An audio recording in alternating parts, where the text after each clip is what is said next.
Per tant, al principi, l'històric.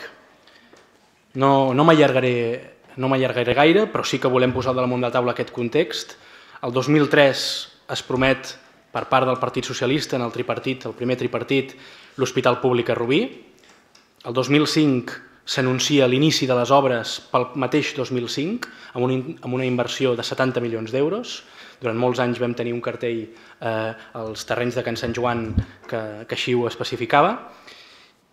I després passen 4 anys en què no passa res. Arribem al 2009 i després de 4 anys de l'anunci d'obres es torna a anunciar que el projecte es redimensiona cap a 30 milions d'euros, 45, segons les notícies. Això també és difícil a vegades posar el punt exacte de la inversió perquè les notícies varien. I el 2010, en plenes eleccions al Parlament de Catalunya, ens tornem a trobar a tota la plana major del Partit Socialista, de l'Ajuntament i de la Generalitat, posant, no sé si la primera pedra, però en qualsevol cas fent una posada en escena bastant important en els terrenys, amb les televisions i tot plegat. I després, per tant, des del 2003 fins al 2010, que els deia, han passat 7 anys de tripartit. I no hi ha hospital.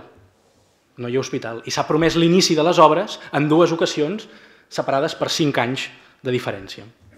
I després arriba el 2011 fins al 2015, una situació financerament molt delicada per la Generalitat, ho sabem tots, en part provocada per la mala gestió del govern sortint, i aleshores el PSC fa una utilització per nosaltres partidista i barroera de l'hospital perquè allò que no havien exigit en els seus durant 7 anys ho comencen a exigir en el nou govern de la Generalitat.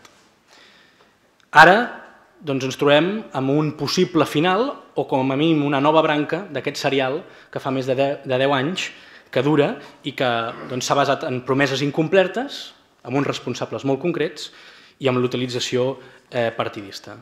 Fet aquesta primera puntualització d'on som fins a dia d'avui. Segon punt de la meva intervenció. Estem decebuts, lògicament, per la deslleialtat respecte als ajuntaments per part del conseller Comín, també per part del resta de socis del propi govern de Catalunya, el partit d'Esquerra Republicana convocant una roda de premsa de partit i entrant fins i tot una moció en el ple de Sant Cugat, abans i tot que el conseller fes les declaracions en premsa, per tant, aquí utilitzant una informació confidencial de partit per fer oposició en els pobles sense parlar amb els alcaldes i alcaldesses afectats. Però dit això, pot tenir la importància relativa per la gent, perquè al final això pot quedar com una picabaralla que pot emprenyar més o menys els partits, els membres d'una coalició governamental, però a la gent segurament li importa una mica poc.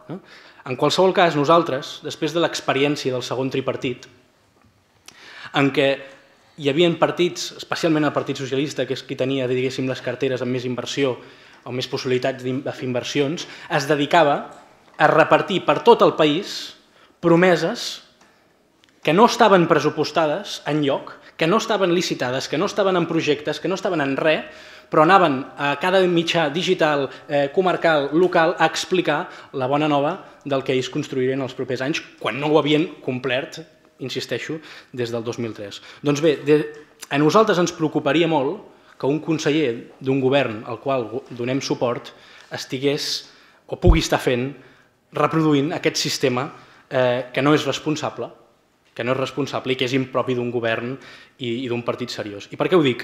Ho dic perquè, i aniré ràpid, però mirant una mica la sala de premsa del Departament de Salut.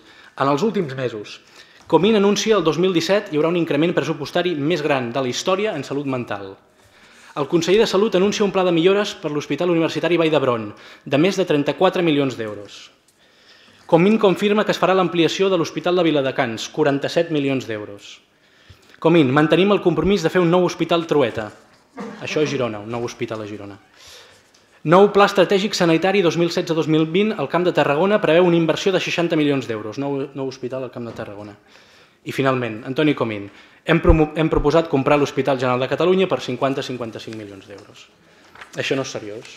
Creiem que això no és seriós. I estem reproduint esquemes propis del segon tripartit que ens han dut a una realitat que ara constatem. Potser perquè el senyor Comín prové del Partit Socialista, té aquesta escola, permetin-m'ho que ho digui d'aquesta manera. En qualsevol cas,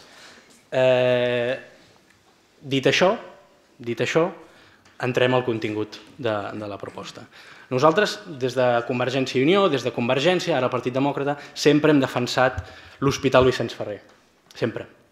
Fins i tot en les èpoques més difícils, on hi havia retallades a la sanitat, doncs, sisplau, per força, com deia aquell. Fins i tot en aquell moment, el conseller Boi Ruiz deia que es mantenia el projecte d'Hospital Vicenç Ferrer quan hi hagués disponibilitat pressupostària. Després nosaltres, veient la situació, vèiem amb bons ulls, malgrat que no fos la nostra primera opció, doncs la concertació de l'ala en desús de l'Hospital General com a mesura temporal, perquè el país no és tan ric com voldríem, si fóssim Suècia o Finlàndia potser no caldria fer això, però temporalment podríem fer allò de manera molt més ràpida, molt més eficient, i nosaltres ho veiem com una bona opció. No sigui el cas que acabi sent això. Però en qualsevol cas, aquí hi ha una obsessió ideològica per part d'alguns de dir tot el que és concertat doncs és dolent, tot el que és públic és bo, amb un discurs absolutament del blanc i negre maniqueista que jo crec que una societat madura, crítica i formada com la catalana ha de passar a un altre nivell, a un altre estadi de discussió. En qualsevol cas, i ara sí anant al gra i per acabar, l'opció de compra ens permet pensar, si es confirma, que hi ha elements que són positius per Rubí. El primer, la proximitat, la millor connectivitat, s'ha dit. Avui en dia les fronteres són difuses. Una cosa és ser un hooligan de Rubí i l'altra cosa és ser un hooligan a seques. Si tenim un hospital a un terme municipal o a l'altre separat per pocs centenars de metres, francament, tots podem ser una mica menys infantils i més madurs per acceptar que la gestió pública al final el que té en ment és el servei a la ciutadania i a la gent i no en quin terme municipal està ubicat concretament. En qualsevol cas, hi ha molts dubtes al damunt de la taula encara i nosaltres per això hem proposat un seguit d'esmenes que bàsicament demanen, primer, que justament el que es comentava sobre l'Alemanya Fresenius quedi constància, perquè aquí es parlava en algun cas d'un fons privat amb ànim de lucre, doncs resulta, i això també ha de quedar clar i la ciutadania ho ha de saber, que el grup hospitalari Quirón és comprat per Alemanya Fresenius, que compta com a principal accionista amb una fundació sense ànim de lucre, per tant, com Mútua Terrassa, per posar un exemple, que és la Fundació Else Kroner Fresenius Stiftung, i que té com a objectiu la investigació mèdica i el desenvolupament de projectes mèdico-humanitaris. Per tant, estem en aquesta situació i no en una altra. Per tant, nosaltres, en les nostres transaccions, demanàvem, com a primer punt, instar el Departament de Salut a presentar en un termini de 6 mesos un pla d'inversions 2017-2030 del conjunt de Catalunya, per tant, per donar resposta a tots aquells dubtes que plantejava en la segona part de la meva intervenció, amb un cronograma d'actuacions i previsions de la viabilitat econòmica de les mateixes i que aquest pla es posi a disposició del territori i dels representants polítics locals.